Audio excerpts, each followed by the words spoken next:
ભાજપમાં ગુજરાતના પ્રદેશ અધ્યક્ષ જગદીશ વિશ્વકર્માએ અત્યારે મહાભારતનું જ્ઞાન આપ્યું છે.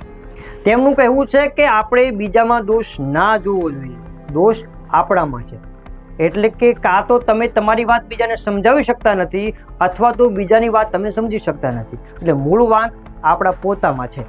પણ હવે પ્રશ્ન એ થાય છે કે શું જગદીશ વિશ્વકર્મા રાજકીય નેતાઓને આ જ્ઞાન આપશે? કેમ કે રાજકીય નેતાઓ તો એકબીજા પર રોજ આક્ષેપો, દોષ અને પ્રત્યારોપ કરતા હોય છે. તો આ બાબતમાં જગદીશ વિશ્વકર્મા રાજકીય લોકોને કેવું જ્ઞાન આપશે, શું સલાહ આપશે, તે પ્રશ્ન છે. પાંડવોની દ્રષ્ટિએ જોઈએ તો આપણને લાગે કે કૌરવો દોષી છે, અને જો કૃષ્ણની દ્રષ્ટિએ જોઈએ તો કૃષ્ણ ભગવાન એવું કહે છે કે આ કર્મનું ફળ છે, આ વસ્તુ કરવાની હતી એટલે કોઈ દોષી નથી. આ નિર્ધારિત કરેલો સમય હતો, આ યુદ્ધ થવાનું નિશ્ચિત હતું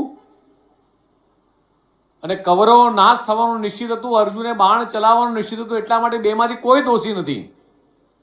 પરંતુ ગાંધારીને પૂછીએ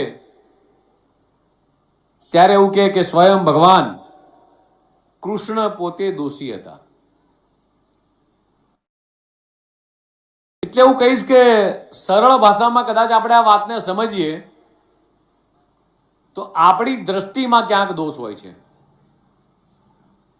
આપણી દ્રષ્ટિમાં સામેવાળામાં જ ક્યાંક દોષ દેખાય છે આપણને.